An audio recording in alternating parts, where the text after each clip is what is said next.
Hey guys, well welcome back to another episode here on my 79 series double cab build at the Bush Company, and we've managed to get a slot where we don't have any custom installs today. We've been so busy that we decided, you know what, let's work on my car for a change, and myself and a couple of the boys are going to jump in and tackle this as fast as possible while we've got the gap. Now today is all about the protection on the vehicle, so we're going to be talking front end protection, side protection, and as well as the rear bar work, or the rear tow ball rather. We'll go through that. Now, let's have a look at what we have standing over here. Okay, quite unique, and I'll go through a few things about it.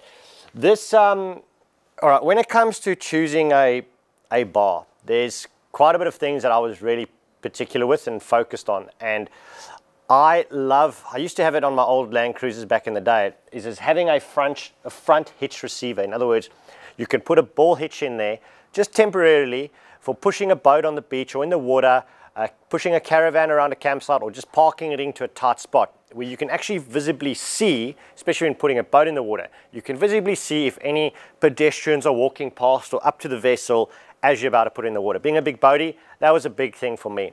Other than that, it needs to be able to take a winch. Obviously your normal things like spotlights, your antennas for your two-way radios and so on is a big thing. Now, I decided to go with the Onka bull bar, and after a lot of research and so on, I've had one of these in the past back in South Africa. I loved it. It did the job. Made extremely strong, all right, but it is also heavier than a lot of the other bars in the market. I'm not really fussed about that. I'm all up for the strength, you know, especially from frontal impacts and so on. I really wanted to be able to handle a winch properly, where I'm not twisting the cradle or anything like that. So it really needs to be a tough, rugged bar, and that's why I've gone with this. Now, on the bar features itself, we've got the side loops, or the hoops, coming all the way back, and that's going to be protecting the front panels of the vehicle there in case I hit like a kangaroo, for example. I've done a couple of those before, so that's going to give me that extra protection there. We've got the front hitch receiver. Also on these, rated recovery points built into the bar. Now, that is very, very few and far between. So rated recovery point is going to be so easy. I can run a Bush Company bridle strap on that, hook up a kinetic rope, and there we go. One of my mates can pull me out and get a recovery. Obviously, the winch coming in the front there. Now, you've got two different positions for the winch, whether you want to run an overhead and come through the top there with a fair lead, or in the bottom. I'll go through a bit more in that as well. You've got spotlight mounting positions, or light bar mounting positions, and an antenna mounting there. The other thing, and I'll show you this in a recovery video later on, and I'll get more into deep depth on it, but these two circular points there are actually for high lift jacks. Now, you can get high lift jack to round bar adapters. The armies have used them for years, and the old Australian Perenti Land Rovers and the old Land Rovers actually had round receivers on them. The reason is, when you are jacking up your car with those high lifts, the car is able to pivot and twist on the round bar, able to flex with, and not putting sideways tension on the high lift jack. That's where the danger comes in, when those jacks flick out from underneath the vehicle. So super happy and excited to get back into that, and I'll be able to show you guys a bit more into that. Now let's get on the rest of it. So moving along, I've got a worn, now this is the new worn Evo Winch, probably been out for around about 8-9 months now. So this is going to be gone, and I've gone with a synthetic rope option, just with that safer thing. Now, I've never had a synthetic rope winch. I've always had steel cable, because I used to use the cable to pull the boats on the trailer or not. So now saving a bit of weight with that, and this is the worn Evo. So 12,000 pound winch, which for my vehicle with the boat, if I have got a pulley block in line, that is going to do the job for me as well. Now, the top mounting system there can come off, so the control box can be removed. We can mount that separately. And I can even take the contactor from the inside of that box out and mount that separately if I needed to save even more space. That's basically the front end. All the rest of the accessories will go on later regarding the lights, antennas, and so on. But yeah, that's the front bull bar there. Now, getting onto the top of the table here, let's see what we've got. Now, what I wanted to get at this stage, I'm going to try it out. I was looking for a cleaner look on the vehicle, so I'm not going to go with the full side brush rails yet. I'm going to try these, and there is a bolt-on brush rail version which we could do at a later stage. Now, this rock slider is also done by Onka. So while on the website and finding that bull bar, I was like, you know what? This is a really neat and solidly built rock slider. So turning it over, it is actually a rock slider and not just a step. Now, what I look for is that you've got from where the big rock or boulder would be resting on the bottom of the sill, you've got a smooth run all the way to the back. So you don't have any of your bracing or cross members that will catch onto a boulder or on a rock or a ledge. So once it's on there, you can, put your diff locks on, engage gear, and you can actually slide off this. This is solid steel. So we've got solid square tubing steel there, solid round pipe, they're giving it that nice rounded edge. And then to top it off, the guys have done a sterling job by putting on basically a step plate. So that's an additional bolt-on step plate, a bit of engraving there, the Onca logo, as well as the Land Cruiser on the side. Just in case you didn't know that it was a Land Cruiser, we've got that extra mounting and the branding on the side there. So that's going to come out an absolute treat. I can't actually wait to get this on and actually figure out exactly how it's going to hold everything and any nice little, little bits and features. And then getting back to Australian local, the Heyman Reese rear bar. Now this is what the guys would refer to as the X bar. Super heavy duty. The one thing that I noticed when this arrived in the truck was the weight of this thing. It is massively strengthened. I don't know if it's over designed, but it's definitely super strengthened. It is extremely heavy, which I think is a massive negative for what it is. But one thing with these that is important is that it does come with rear recovery points built into the bar, which is nice. So that's going to attach on there. I've got another central one which will attach on there, and then this red one goes on the opposite side as well. That should mount up easy enough underneath the standard tub that I've got.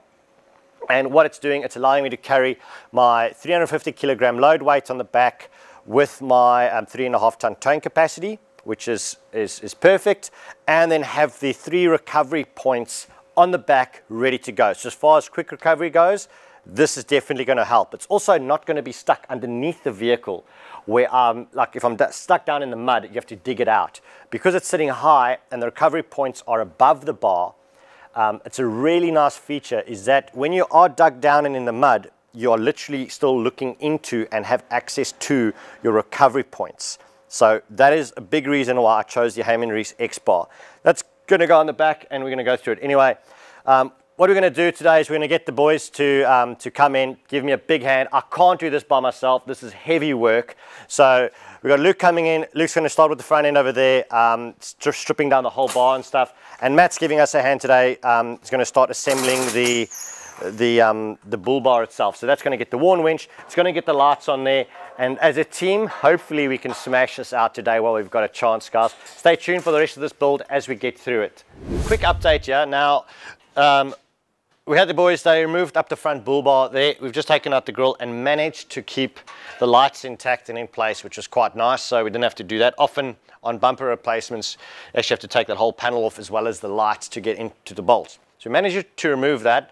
I got onto the side steps, so removed the factory steps, basically lined up the rock sliders into place. So we'll be doing that. Now, as far as the bumper goes, the easiest way that I've found to do all of this is to get the lights and the winch and anything you're going to put onto it fitted to the bumper before we marry it up to the vehicle. So the LED fog lights are in place, and that's basically just going to plug into the existing factory fog light circuit.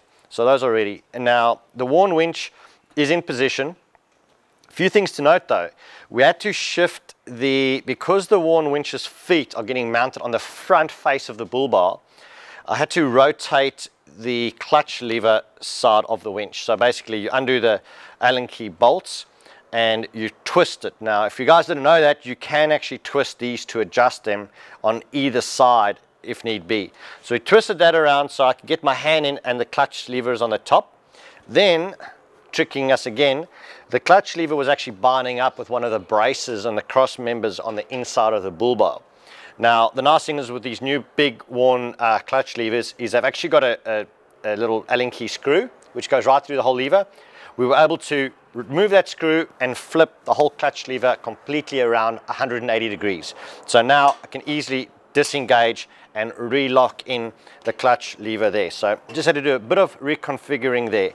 As far as the contactor box goes, that is going to be removed and we're going to be mounting the contactor separately and just hide it nicely in the bar. So that's where we're up to at the moment. We're running out of daylight on day 1, so we'll get stuck in it again tomorrow. Get this on, get the rock sliders on, and probably the rear tow bar as well. So let's keep on at it. Righto guys, just giving you a bit of a progress update now. This is the next day, so we get a bit interrupted here at work occasionally, which is awesome.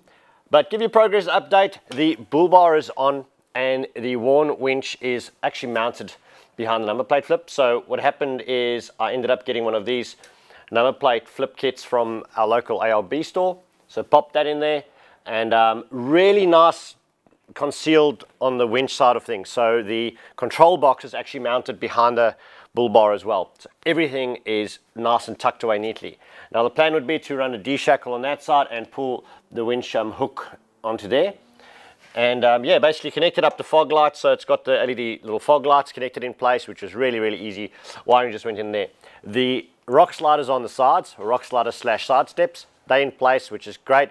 And yesterday I managed to pick up my flares. So I had the flares color coded to the vehicle, to the Sandy, but with that black rubber seal going around it, just really nicely broke up the flares, and that came out a treat. Now, next part is to get the rear tow bar on. So we're going to fit the X bar on the rear, and it should come out pretty good. That shouldn't take us too much time to do.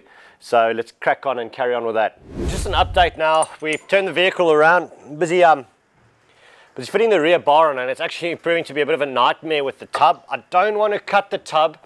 So what we found is the X bar from Heyman Reese doesn't fit perfectly in with the tub on its factory mount points. I actually have to shim the tub up. So made a couple of aluminium spacers. I've got a 12mm spacer for the rear, and then we actually got 10mm spacers for the front too, just to try and get the angle of the tub leaning slightly more forward, but get the whole lot up. So a bit more difficult than what I originally thought, and typical. The tent and everything's on the top, so it's getting pretty heavy. But anyway, got the jack in there, got a big piece of timber in to help us lift it up, and yeah, still trying to fit the bull bar. So stay tuned. Hopefully we'll get this on next. We'll show you the complete shims once they're all in. And I am keeping the rubber spacing between just to provide that cushioning that the cab needs against it. So let's carry on. Well guys, there we have it, all done and dusted. Now it took a bit longer than just that one day like I was hoping for, even though most of us were on the job, but bull bar on and looking fantastic. Winch all mounted up and the fog lights connected over there. Now on here we've got the Onka rock sliders and side step. Really nice though, not too big, and that's one thing I liked about it. So it's not coming out too far. Enough still to get your shoes on and basically be able to stand up if I want to grab something off the future roof rack, just a hint on that. But yeah, that came out really nice and really smooth finish off the bottom. Now, getting to the back, the flares are color coded as you can see.